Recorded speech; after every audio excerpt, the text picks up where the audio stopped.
Hello दोस्तों, कैसे आप लोग। उम्मीद करते हैं कि आप सभी मस्त होंगे।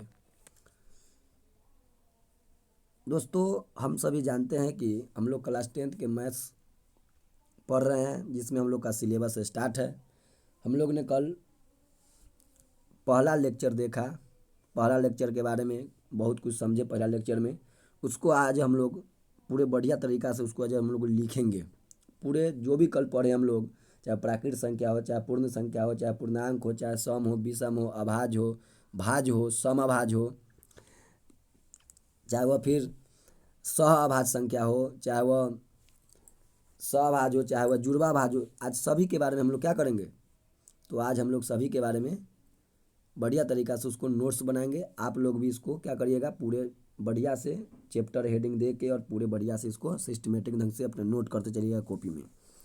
तो हम लोग जितना चीज़ कल पढ़े थे उसको आज हम लोग क्या करेंगे, नोट करेंगे। आज बस जो पढ़े थे उसको नोट करना है हम लोग को।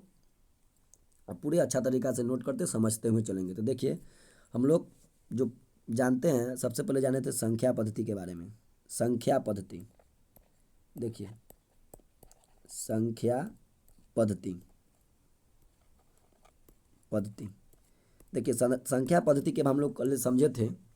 इसी को नंबर सिस्टम बोलते हैं हम लोग, क्या चीज़ में, इंग्लिश में। देखिए इसी को हम लोग पढ़े थे कि संख्या पद्धति एक ऐसा विधि है जिसके द्वारा हम संख्याओं को, चाहे वह पूर्ण संख्या हो, चाहे प्राकृत संख्या हो, चाहे सम संख्या हो, चाहे अभाज्य हो, भाज्य हो, उसको हम लोग क्या करते हैं, संख्याओं को हम लोग क्या करते हैं, दर्शाते हैं, गणना करते हैं, ठीक ना। और सभी को एक जगह क्या करते हैं, इकट्ठा करते हैं, निरूपण करते हैं। इसी यही सब हम लोग संख्या पद्धति में उसी को सिस्टमेटिक ढंग से सजाने का काम करते हैं। तो देखिए संख्या पद्धति में हम लोग लिखेंगे, वह विधि वह विधि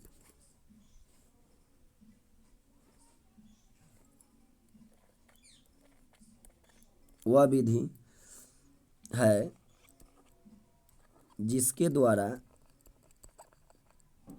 जिसके द्वारा जिसके द्वारा संख्याओं को दर्शाया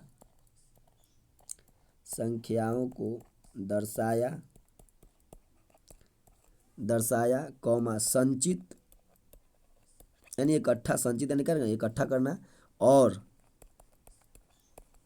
गणना की जाती है, और गणना की जाती है गणना की जाती है। यह संख्याओं के निरूपण यह संख्याओं के निरूपण यह संख्याओं के निरूपण यह संख्याओं के निरूपण और उनके संचालन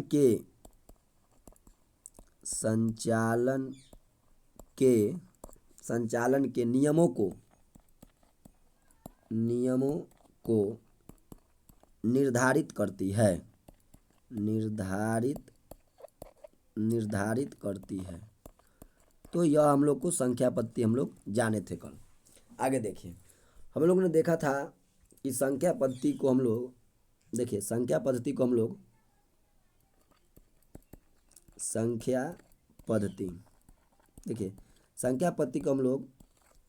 देखे थे अलग अलग टाइप, यानी कि एक देखे थे वास्तविक संख्या, एक काल्पनिक संख्या हम लोग देखे थे वास्तविक संख्याएं, और एक हम लोग देखे थे काल्पनिक संख्याएं हम लोग देखे थे काल्पनिक संख्याएं, ठीक। इसी को हम लोग बोलते हैं रियल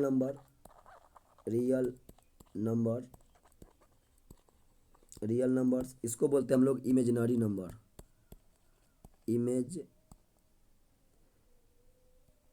इमेजिनरी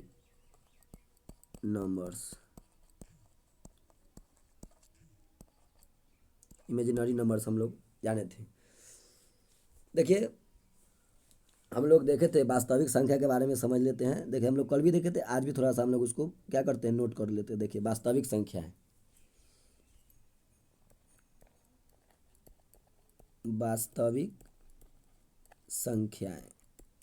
देखिए वास्तविक संख्या हम लोग किसको बोलेंगे, तो देखिएगा हम लोग कल देखे थे जिन संख्याओं का वर्ग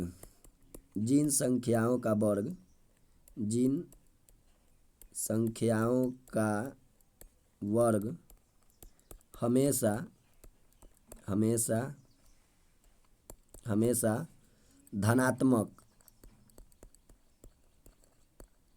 एक मिनट रुक जाइए, जिन संख्याओं के वर्ग हमेशा क्या धनात्मक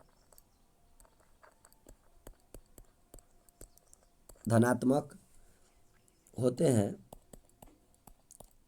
हैं वास्तविक संख्या कहलाती है, वास्तविक संख्या कहलाती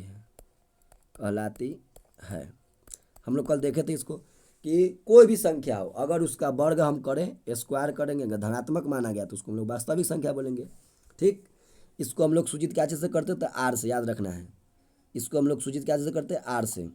इसे देखिए रियल नंबर इंग्लिश में होता है आर, इसे आर से सूचित किया जाता है, सूचित किया जाता है। ठीक, अब देखिए एग्जाम्पल में हम लोग बहुत सारा कुछ लिख सकते हैं। देखिए 2 -2 3/2 -3/2 0 √2। ठीक, उस तरह 5√2।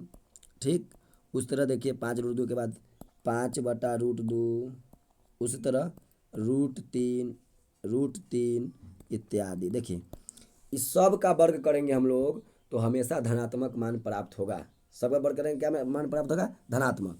जैसे देखिए नहीं विश्वास है देखो कर लीजिए। जैसे देखिए जैसे मान लीजिए हम लोग करते हैं -2 का वर्ग, तो देखिए इस माइनस का 2 मरते गुना करेंगे तो क्या होगा, प्लस। देखिए माइनस गुना माइनस बराबर में क्या होता है, प्लस होता है। ठीक ना, तो ये हम लोग जानते हैं। तो कहने का मतलब है प्लस हो गया था, 2 का वर्ग कितना 4। देखिए धनात्मक मान हम लोग को मिला, क्या मिला, धनात्मक। यहाँ देखिए प्लस छुपा रहा था, धनात्मक मान मिला। तो कहने का मतलब यह भी हमारा क्या हो जाएगा, -2 हमारा हो जाएगा वास्तविक संख्या। अगर हम लोग 5√2 लेते हैं, 5√2, तो देखिए इसका भी वर्ग करेंगे तो देखिए हमारा 5 के वर्ग हो जाएगा 25। देखिए गुने स्क्वायर, यहाँ गुना का चिन्ह बीच में रहता है, स्क्वायर से रूट हमारा खत्म हो जाता है, कितना हो जाएगा 2। तो हमारा 25 दूना कितना हो जाएगा 50। ये अभी हमारा क्या मिला, धनात्मक मान मिला, धनात्मक। ठीक, तो कहने का मतलब है किसी भी संख्या को वर्ग करेंगे अगर हमारा धनात्मक मान आएगा तो उसको हम लोग क्या बोलेंगे, वास्तविक संख्या बोलेंगे। क्या बोलेंगे, वास्तविक संख्या।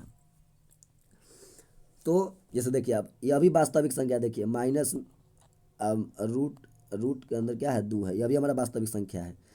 यह भी हमारा क्या है, वास्तविक। देखिए यह भी हमारा क्या हो जाएगा, देखिए यह भी हमारा वास्तविक संख्या है। यह भी हमारा क्या वास्तविक, देखिए नहीं विश्वास है देखिए करके दिखाते हैं। जैसे देखिए -√2 है, देखिए वर्ग करेंगे तो हमारा -2 मतलब क्या होगा, प्लस स्क्वायर से 2। यह भी देखिए धनात्मक मान मिला। तो यह भी हमारा क्या हो जाएगा माइनस, देखिए रूट के अंदर बाहर अगर माइनस तो वह भी कौन सा क्या होगा, हमारा वास्तविक संख्या होगा। देखिए इसको अगर बात करें हम लोग, इसका बात करें तो देखिए अब अगर हम लोग इसका फिर वर्ग करते हैं, वर्ग करेंगे तो देखिए स्क्वायर से रूट हमारा क्या हो जाएगा, खत्म। आज जैसे देखिए हमको -3/-5 मिलेगा तो माइनस से माइनस खत्म होगा, तो हमारा क्या हो जाएगा 3/5। यह भी हमको धनात्मक आया, तो यह भी हम लोग क्या बोलेंगे, यह भी हमारा क्या है, वास्तविक संख्या। यह भी हमारा वास्तविक संख्या है। देखिए केवल रूट के अंदर ना माइनस नहीं होना चाहिए, इस तरह से याद रखना है। रूट के अंदर माइनस नहीं होना चाहिए, रूट के अंदर क्या नहीं होना चाहिए, माइनस। अगर रूट के अंदर माइनस है तो याद रखना है यह हमारा जो है यह वास्तविक संख्या नहीं होगा। याद रखना है यह वास्तविक संख्या नहीं होगा। रूट के अंदर कब माइनस रहेगा तब। देखिए